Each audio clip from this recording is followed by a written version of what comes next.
So everyone seems to think they have ADHD right now, but how do you know when it's actually real?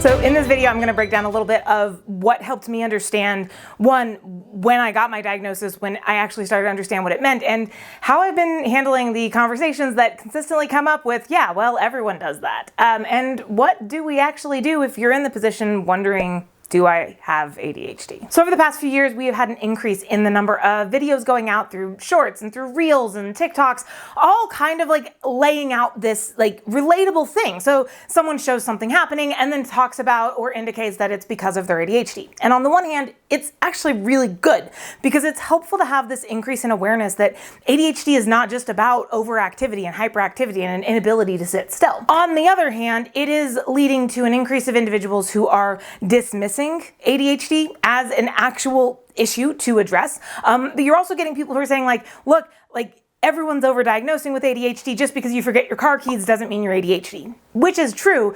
And we'll talk about that for just a second. But what that is leading to is you have both professionals as well as individuals who are not getting help because it either doesn't seem serious or because they are starting to think that like they're making things up, which to be fair is something that the ADHD brain is really great at. So what exactly is ADHD? If it's not just forgetting your car keys, like let's look at this.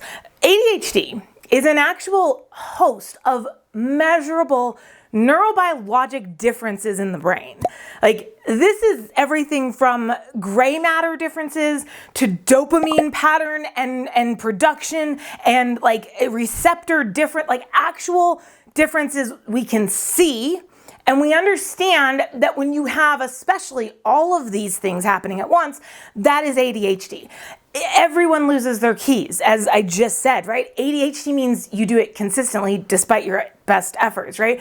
It is not about having a day where you're a little bit distracted because you have a whole bunch of stuff going on personally. It is about living in a constant state of having 600 mental tabs open. And one of the challenges that we have with ADHD is because it does have all of these basically invisible differences, because it's not like any of us like look any different on the outside, it ends up coming with a lot of guilt and shame and overcompensation and exhaustion because we have all of these things that neurotypical people do deal with sometimes.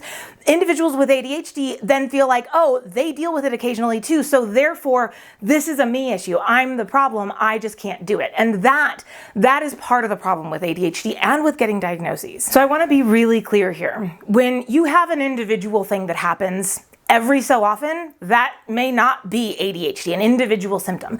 When you have a lot of the symptoms that happen on a reoccurring basis in a pattern, that is when you start looking into this a little bit closer and taking it seriously with understanding, maybe I do actually enter and fall into this placement. So let's break down some of the most common symptoms and dig a little bit further into that stacking effect that I just mentioned. First and foremost, when we start to have issues with time, so chronic forgetfulness or chronic time blindness, maybe not being able to keep track of how time is passing, either getting so lost in a project or like just not, when that is a consistent issue and you have done everything to try and address it, that is a really, really good indicator that there may be something more going on. You're late a few times, that's probably just you.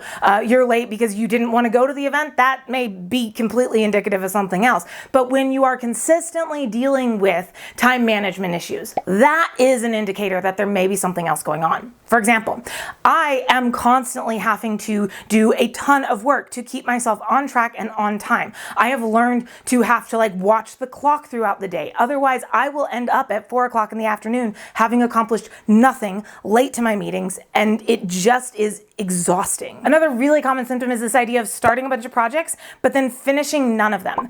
And again, this is something that a lot of people try things and then they just kind of like never actually get into it really. Like they tried it, but it didn't go, that's fine. But when that is consistently happening inside of work, inside of your personal life, with hobbies, everywhere you go, when you're getting into something, getting really invested and then just dropping it, that is not typical for people. Trying something and then letting it go because, hey, you went to a class and you decided, yeah, it wasn't really for me. That's typical.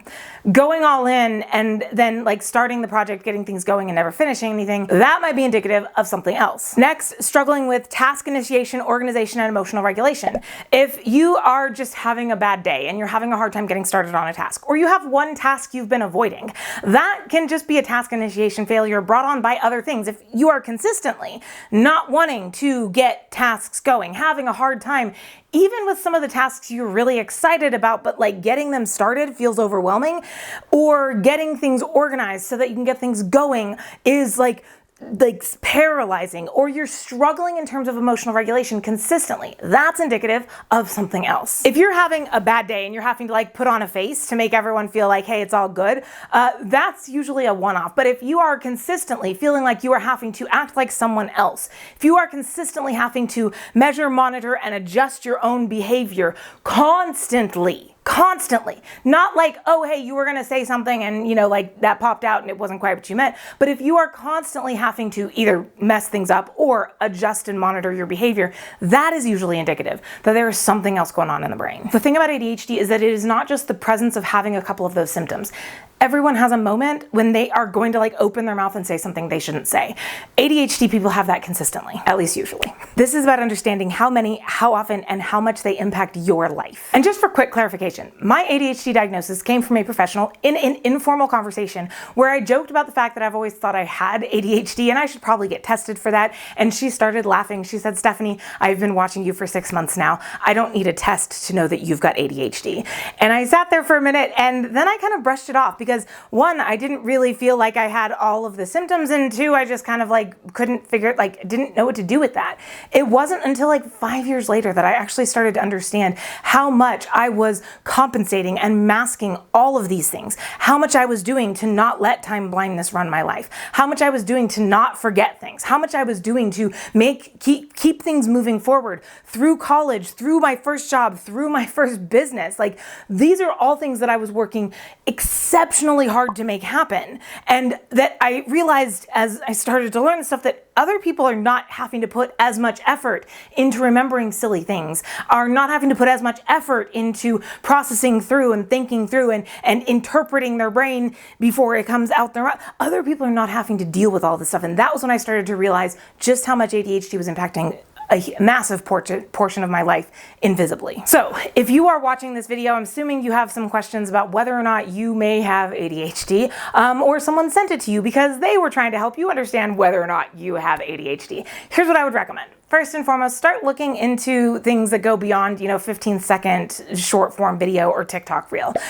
Start reading. I highly, highly recommend Dr. Hallowell's ADHD 2.0. It is a great book to understand what is going on for the ADHD brain and help you understand whether or not you are falling into like, this might actually be happening in my brain versus this might just be a few things happening. Keep in mind, ADHD often gets misdiagnosed or missed because of coexisting diagnoses. So it's not always like, I know a young lady who actually dealt with getting diagnosed with OCD and anxiety before they realized later that these were basically coming from her ADHD. When they started addressing the ADHD, the OCD, and the anxiety were able to be addressed almost immediately. In fact, very, very few issues on that side once the ADHD got taken care of. So if you feel this is you, it's probably time to start looking into reputable educators. Join respectful communities. Check out the ADHD iOS community that's been growing on social media. They post really great content about like what is going on inside the brain that is all like backed by studies that have been done by professionals, and they monitor and watch that community to make sure that engagement is really, really strong. You can check out stuff like How to ADHD with Jessica McCabe. She does phenomenal stuff and it is all really, really on point, and she makes it very easy to dig into. If possible, pursue a formal diagnosis, but don't wait to start learning. Understand that like your brain, whether you're ADHD or not, is incredibly powerful and you deserve the clarity. So what I would encourage you is to start thinking about what patterns have you written off as this is just who I am, or everyone else is dealing with this too, that might be signals. Would love to hear in the comments if you've got any thoughts on this one, or if you're just starting to wonder if this hit home, you might share this with someone else who might need that light bulb moment as well, and we'll see you guys in a couple of weeks.